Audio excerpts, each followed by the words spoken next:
오늘은 디모데전서 1장 12절에서 14절까지 말씀입니다. 신약성경 338페이지를 찾아주시기 바랍니다. 신약성경 338페이지 디모데전서 1장 12절에서 14절까지 말씀입니다.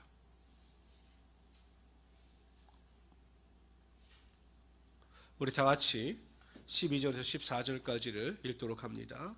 나를 능하게 하신 그리스도 예수 우리 주께 내가 감사함은 나를 충성되이 여겨 내게 직분을 맡기심이니 내가 전에는 비방자요 박해자요 폭행자였으나 도리어 공의를 읽은 것은 내가 믿지 아니할 때 알지 못하고 행하였음이라.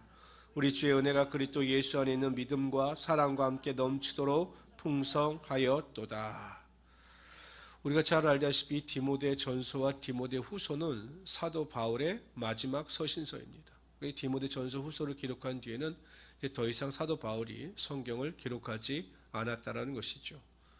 그렇기 때문에 많은 사람들은 이 디모데 전서나 후서를 사도 바울의 유언서와 같은 책이다, 성경이다 이렇게 결론을 내립니다.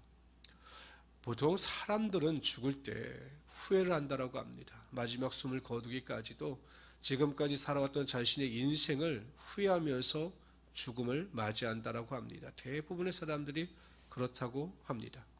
근데 오늘 보세요. 사도 바울은 자신의 마지막 서신서인 디모데 전서를 기록하면서 하나님 앞에 12절에 보면 주께 내가 감사한다 이렇게 고백합니다. 자신의 마지막 삶을 감사로 마무리하고 있는 것입니다. 그런데 우리가 알다시피 여러분 사도 바울이 살아온 인생의 과정을 보면 뭐 감사할 내용이 있었겠습니까? 하나님께서 부르셔서 예수님의 부르심을 통하여 사도가 되었고 이방인에게 복음을 전가하기 위하여 불철주야로 수고했습니다. 모든 과정을 보면 고난과 환난의 연속이었습니다. 어떤 경우에는 살 소망까지 끊어질 정도로 깊은 고통 속에 살아가기도 했지요. 그러니까 고생과 환난의 연속이었습니다. 모든 사람들이 보기엔 감사할 조건이 아니라 자신의 삶에 대하여 탄식할 조건밖에 없었던 것입니다. 그러나 사도 바울은 자신의 인생을 마무리하면서 내가 하나님께 대하여 감사한다라고 마무리를 하고 있습니다. 그 이유가 무엇인가? 오늘 본문에 보면 첫 번째가 자신을 구원하여 주셨을 뿐만 아니라 자신을 충성되이 여겨 직분을 맡겨주셨기 때문이다. 이렇게 고백을 합니다.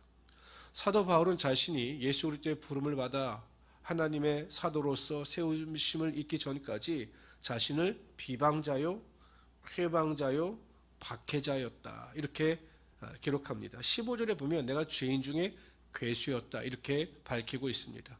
사도 바울이 이렇게 자신의 과거의 행적에 대해서 밝히는 이유는 자신은 전혀 구원받을 만한 자격이 없는 자였다.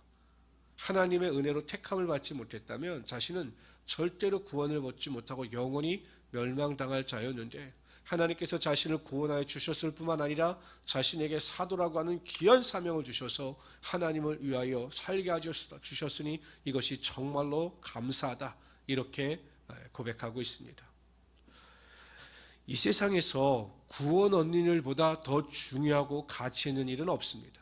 만약에 구원을 얻지 못한다면 하나님의 자녀가 되지 못한다면 오히려 이 세상에 태어난 것이 저주입니다. 왜냐하면 구원을 받지 태어나지만 않았더라도 지옥에까지는 떨어질 이유가 전혀 없습니다. 그러나 이 세상에 태어나서 구원을 받지 못하면 그 영혼이 지옥에서 영원하게 고통을 당하기 때문에 구원을 받지 못하는 것만큼 저주스러운 일이 없습니다. 반대로 이 세상에서 구원은 일만큼 축복받고 은혜롭고 가치 있는 일은 또한 없다라는 것입니다. 그런데 여러분 그 구원이 우리의 노력이나 수고나 공로에 의해서 이루어지는 것이 아닙니다. 우리가 열심히 살았기 때문에 우리가 도덕적으로 살았기 때문에 구원을 얻는 것이 아닙니다. 나와는 전혀 상관이 없습니다. 오직 하나님께서 우리를 택하여 주시고 우리를 구원해 주시고 우리의 죄를 사하여 주셔야 우리가 구원을 얻을 수 있는데 저와 여러분이 우리의 공로가 아니라 하나님의 은혜로 구원을 얻었기 때문에 그것 하나만으로 우리는 어떠한 삶을 살아갈지라도 하나님께 감사할 수 있어야 한다는 것입니다. 우리가 얼마나 죄인이었습니까? 얼마나 모순덩어리였습니까? 그런데 하나님께서 우리를 의롭게 여기시고 우리를 구원하여 주셔서 하나님의 자녀 삼아 주신 것입니다. 이 세상의 모든 것을 다 잊는다 할지라도 우리가 병으로 인하여 고통을 당하고 물질로 인하여 궁핍함을 당하고 여러 가지 고난과 환난과 조롱과 멸시를 당한다 할지라도 구원 얻은 것 하나만으로 우리는 모든 것을 상쇄시킬 수 있는 하나님의 감사가 있어야 한다라는 것입니다. 그래서 우리 모든 성도님들은 이 구원을 생각하시면서 이 구원의 은혜를 기억하시면서 매일매일 하나님께 감사하며 살아갈 수 있는 하나님의 귀한 성도들이 되시기를 주님의 이름으로 축원합니다. 두 번째, 나를 능하게 하셨기 때문에 감사한다라고 고백합니다. 하나님은 사도 바울을 사도로 세워주셨을 뿐만 아니라 순간순간마다 그에게 은혜와 능력을 주셔서 하나님의 영광을 드러내게 하여 주셨습니다. 죽은 유두고를 살리시는 능력을 주시기도 하였고, 또한 로마로 가는 배에서 유라굴로 가운데 그 배에서 하나님의 말씀을 믿는 바울의 믿음을 통해서 하나님의 역사가 나타나게 하여 주시기도 하였습니다. 다양한 능력을 주셔서 사도 바울이 하나님의 사역을 감당케 하여 주셨던 거죠. 성도 여러분, 때로는 우리는 하나님께서 우리에게 주신 능력을 잊어버릴 때가 있습니다. 우리의 삶을 뒤돌아보면 많은 고난과 환난의 연속 가운데서도 하나님께서 우리에게 믿음의 능력을 주시고 기도의 능력을 주시고 말씀의 능력을 주셔서 우리가 그것을 넉넉히 이기며 여기까지 살아왔던 것입니다.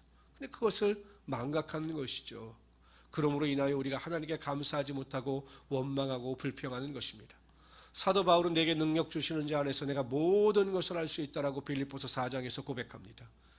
어제나 오늘이나 영원토록 동일하신 하나님께서는 오늘 이 시대를 살아가고 있는 저와 여러분에게도 이러한 능력을 반드시 부어주시고 앞으로도 더 크게 부어주실 것입니다. 그래서 내게 능력 주시는 하나님 앞에서 항상 감사하고 하나님을 찬양하며 하나님께 영광을 돌리며 살아갈 수 있는 하나님의 귀한 성도들이 되시기를 주님의 이름으로 축원합니다. 오늘 하루도 결단하시고 어떠한 환경이 나에게 있다 할지라도 하나님께서 나를 구원하여 주신 그 은혜에 감사하고 하나님께서 내게 능력 주실 것에 대하여 미리 감사하심으로 우리가 오늘 하루도 하나님의 능력과 은혜를 맛보며 소망과 기쁨 안에서 살아가시는 우리 귀한 성도들이 되시기를 주님의 이름으로 축원합니다. 기도합시다. 가슴에 손을